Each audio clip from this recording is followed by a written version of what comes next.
Okay guys, so let's not waste any more time. I want to quickly go through eyes and lips so that we can get to the good stuff, okay? So bear with me, I'm going to be going a little bit fast for these next two sections so that I can just kind of gloss over them.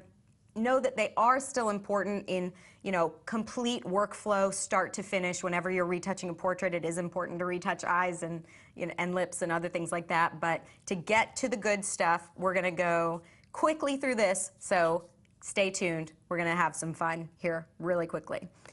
So what I did for the eyes really quickly was I created an inverted high pass layer for the eye whites. What I did there was, you can see right here, you can see as I click on and off, you can see that the eye whites are just slightly blurred, and I like that idea. It alleviates you having to go in at 400% and clone out each one of those veins. Nobody wants to spend time doing that. So we will get started. I've got my working file here. I'm sorry, this is my regular file, and then I've got a complete duplicate in my working file over here where I'm going to go through the steps with you step by step, chapter by chapter, lesson by lesson. So that's why I have two different files up, in case you were wondering. So to start with our eyes, what I want to do is take the background layer, which should say background.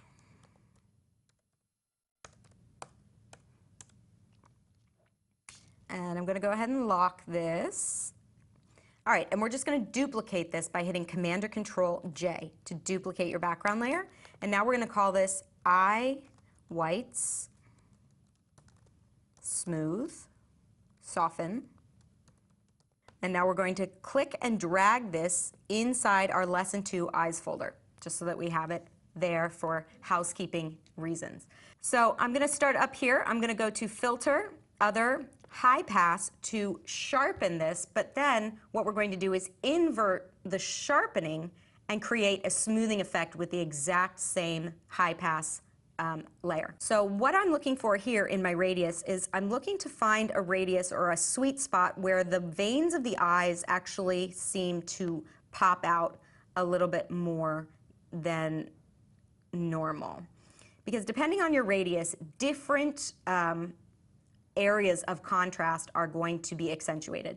So let's try a radius of 7 for this. Press OK. And now the first thing we're going to do is desaturate this layer.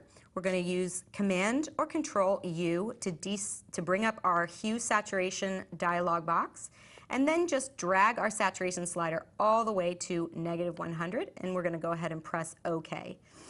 Now we'll change the blend mode of this layer from normal to overlay, and you can see how this sharpening effect has been applied to the image everywhere, but right now we need to invert this effect. So holding down Command or Control and hitting the I button is going to invert this layer and give you a blurring effect. But this looks great on the eye whites, but we need this to only be on the eye whites and not anywhere else on our image. So if we hold down the Option or Alt key and click our Add Layer Mask button down here at the bottom, it's going to immediately add a black mask to our layer so that nothing can be seen. So black conceals, white reveals never worked for me. I'm dyslexic, and so I constantly got those confused. So what I like to think visually for remembering masks is the invisibility cloak in Harry Potter. So he would take the cloak over him and he would be invisible. So black cloaks and white exposes. White exposes, you should know, because you're a photographer. So that should be pretty second nature to you. And then black cloaks, so black hides everything. All right, moving on, I digress, I'm sorry. We're gonna paint with our brush key, with our brush tool by hitting the B key. And then we're going to just check our opacity and flow, and then we're going to make sure that we're painting with white, and come in here and just paint on those areas of eye whites. And you can see how in one step, this is it's doing a very good job of eradicating almost all of those veins in our eye white area, which is fantastic. And that's why I love anything that's going to make your job faster when it comes to retouching images.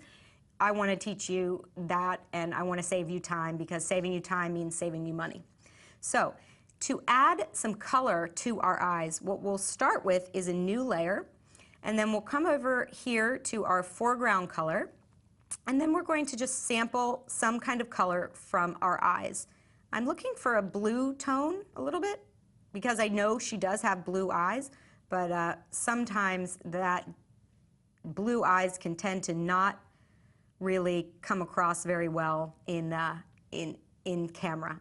All right, so I've got my blue color, and I'm just going to keep this opacity and flow at 100%, and I'm just going to brush in here over her irises. I know it looks kind of crazy right now.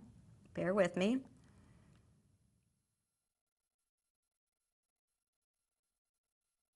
All right. Now what we'll do is duplicate this layer, because I want to get to it later. And this layer we will name, our layer 11 copy, we're going to name Dimension. And we'll get to this one later. So let's turn that off, turn the visibility off. And then layer 11 down here we're going to call Eye Color. All right, so with this eye color selected, we're going to change the blend mode from normal to overlay. And you can see, wow, this is definitely a bit much, which is perfectly fine. Now what I like to do is pull down the opacity of this layer until I just see like that kiss of color in the irises, okay? And to do this, I often like to make sure that I'm kind of zoomed out so that I can see what it looks like at a, further out in relation to the rest of the image. Because if you're zoomed in like this, you might be like, oh yeah, no, that looks good. And it could, once you zoom out, she could look like she has neon eyes. And I never like neon eyes. It's not good. Not good retouching. So now what we're going to do is turn our dimension layer back on, the visibility, and we're going to use our Command or Control U command to bring up our hue saturation dialog box again, and then we're going to totally desaturate this layer. Let's go ahead and press OK. And then let's change the blend mode of this layer to Color Dodge. All right, whoa, crazy eyes, I know, that's fine. Bear with me. So we've got our Color Dodge here. If we right-click on, so what I want to do real quickly is I don't want this effect to be visible over the entire iris. What I want is for only these striations in the eyes and only the highlights within the iris to be what gets this brightening effect, to add contrast within the iris of the eye. So in order to do that, I'm going to use a technique. If you double click on the right side of our dimension layer, it's going to bring up our layer style dialog box. And so I'm going to zoom in here just so that you can see one eye, so we can just show you this example. So we've only got one color on this layer, so for that reason I'm going to work with the underlying layer slider.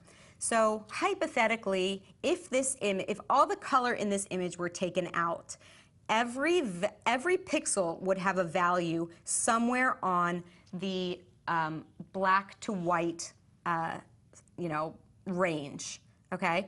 And so what I want to do is try and find that sweet spot between where the color is only shining through on the areas where those highlights show in the iris, right?